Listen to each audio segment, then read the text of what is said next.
గెలిపించిన జగమొండి నా నరేంద్ర మోడీ అన్న ఈ కరీంనగర్ పార్లమెంటు నియోజకవర్గానికి 12,000 కోట్ల రూపాయలకు పైగా నిధులిచ్చి వారి స్వహస్తాలతో ప్రారంభోత్సవాలు చేసిన జగమొండి నా నరేంద్ర మోడీ అన్న. కాంగ్రెస్ పార్టీ నాయకులు సమాధానం చెప్పాలి. ఎస్, నా నరేంద్ర మోడీ మేడ్ ఇన్ భారత్. ఇవాళ కాంగ్రెస్ పార్టీ నాయకులారా, మీ నాయకురాలు శ్రీమతి సోనియా గాంధీ ఎలియాస్ సోనియా మైనో, మీ నాయకుడు రాహుల్ గాంధీ ఎలియాస్ రాహుల్ విన్సీ ఏ దేశానికి సంబంధించిన వ్యక్తులో చెప్పు.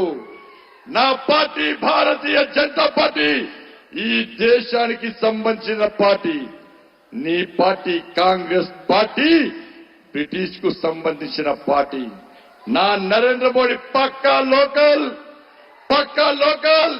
ఇవాళ కాంగ్రెస్ పార్టీ నాయకులు సమాజం చెప్పాలి. ఎస్, భారత్ లో పుట్టి పెరిగి ఈ భారతదేశం కోసం సర్వస్వం త్యాగం చేయడానికి సిద్ధమైన వ్యక్తి కనుకనే ప్రపంచ దేశాలు ది బాస్ గా గుర్తిస్తున్న విషయాన్ని కాంగ్రెస్ పార్టీ నాయకులు గుర్తుంచుకోవాలి. ఇవన్నీ చూసిన తర్వాతనే తెలంగాణ రాష్ట్రంలో నరేంద్ర మోడీ గారిని ప్రధానమంత్రి చేయాలి. ఈ దేశం రక్షింపబడాలంటే, ఈ దేశం అభివృద్ధి చెందాలంటే, ఈ దేశంలో పేద ప్రజల బతుకులు బాగుపడాలంటే నరేంద్ర మోడీ గారు ప్రధానమంత్రి కావాల్సిందే, అయ్యి తీరాల్సిందే అని చెప్పి తెలంగాణ ప్రజలందరూ సిద్ధమై మెజార్టీ స్థానాలను భారతీయ జనతా పార్టీకి ఇచ్చే ప్రయత్నం చేస్తుంటే ఇలా కాంగ్రెస్ పార్టీ నాయకులు ఏ విధంగా వివరిస్తారో ఒక్కసారి ఆలోచించండి. ఏ సమస్య లేని, ఏ అర్థం పర్థం లేని గాడిది గుడ్డును తీసుకొచ్చి ఏ విధంగా వివరిస్తారో ఒక్కసారి ఆలోచించండి. కాంగ్రెస్ పార్టీ గుర్తు తెలుసా మీకు? అరే, మేము ఎన్నికల ప్రచారం చేస్తున్నాం, మా ప్రియతమైన నరేంద్ర మోడీ గారు ఇచ్చారు మన గుర్తు, ఇది మా సిస్టమ్, మా సంస్కారం, మా పద్ధతి. ఇలా కాంగ్రెస్ పార్టీ భస్మాసుర హస్తాన్ని తీసుకొస్తలేదన్నా. ఏం తీసుకొస్తుంది? గాడిది గుడ్డు వాళ్ళ గుర్తు తీసుకొస్తుంది కాంగ్రెస్ పార్టీ. ఇలా గాడిది గుడ్డు దేనికన్నా? నీ ప్రభుత్వమే పెద్ద గాడిది గుడ్డు. మీరు తెలంగాణ ప్రజలకు ఇచ్చింది గాడిది గుడ్డు. 2,500 రూపాయలు ఇస్తా అని చెప్పి ఇవ్వకుండా తెలంగాణలో మహిళలకు ఇచ్చింది గాడిది గుడ్డు. 4,000 రూపాయల ఆసరా పెన్షన్ ఇస్తాను ఇవ్వకుండా మాకిచ్చింది గాడిది గుడ్డు.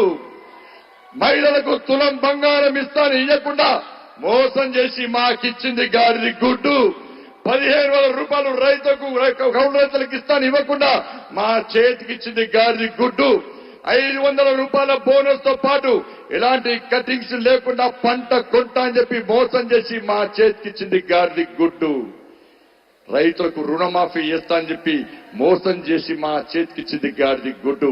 ఈ తెలంగాణ రాష్ట్రంలో ఫీజు రియంబర్స్మెంట్ బకాయిలు చెల్లించకుండా మోసం చేసి మా చేతికిచ్చింది గాడిది గుడ్డు. ఆరోగ్యశ్రీ బకాయిలు చెల్లించకుండా మా చేతికిచ్చింది కాంగ్రెస్ పార్టీ గాడిది గుడ్డు.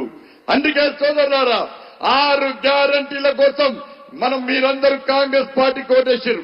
కానీ 6 గ్యారంటీల విషయంలో మోసం చేసి ఈ రోజు ఏ విధంగా ప్రజలను తప్పుతో పట్టిస్తారో ఒక్కసారి ఆలోచించాడు. మా నరేంద్ర మోడీ 6 అడుగుల బుల్లెట్ అన్నా. కాంగ్రెస్ పార్టీ 6 గ్యారెంటీలతో మోసం చేసిన దొంగల బ్యాచ్ అన్నా. 6 గ్యారెంటీతో మోసం చేసిన దొంగల బ్యాచ్ కాంగ్రెస్ పార్టీగా ఉన్నా, 6 బుల్లెట్ల నరేంద్ర మోడీ గారు కావన్నా. ఒక్కసారి ఆలోచించండి. మా నినాదం హై రామ్. అంటే హెచ్ అంటే హైవేస్, ఐ అంటే ఇంటర్నెట్, ఆర్ అంటే రైల్వేస్, ఏ అంటే ఎయిర్వేస్, ఎం అంటే మోరల్ సపోర్ట్. మా కుటుంబానికి పెద్ద. చివరగా ఒక్కసారి చెప్పి ముగిస్తున్నా. నరేంద్ర మోడీ గారు ఏ విజయమైనా వాళ్ళ తల్లి ఆశీర్వాదంతో బయటికి వస్తారన్నా. ఏ ప్రచారమైనా వాళ్ళ తల్లి ఆశీర్వాదంతో బయటికి వస్తాడన్నా. కానీ మొట్టమొదటిసారి వాళ్ళ తల్లి గారు లేకున్నా ఈ రోజు బయటికి వచ్చిందన్నా. మనం ఒక్కసారి వారికి భరోసా ఇవ్వాలన్నా. ఎస్, మోడీ గారు మీ వెనుక మేమున్నాం. ఆ తల్లిని మేం దస్తాం.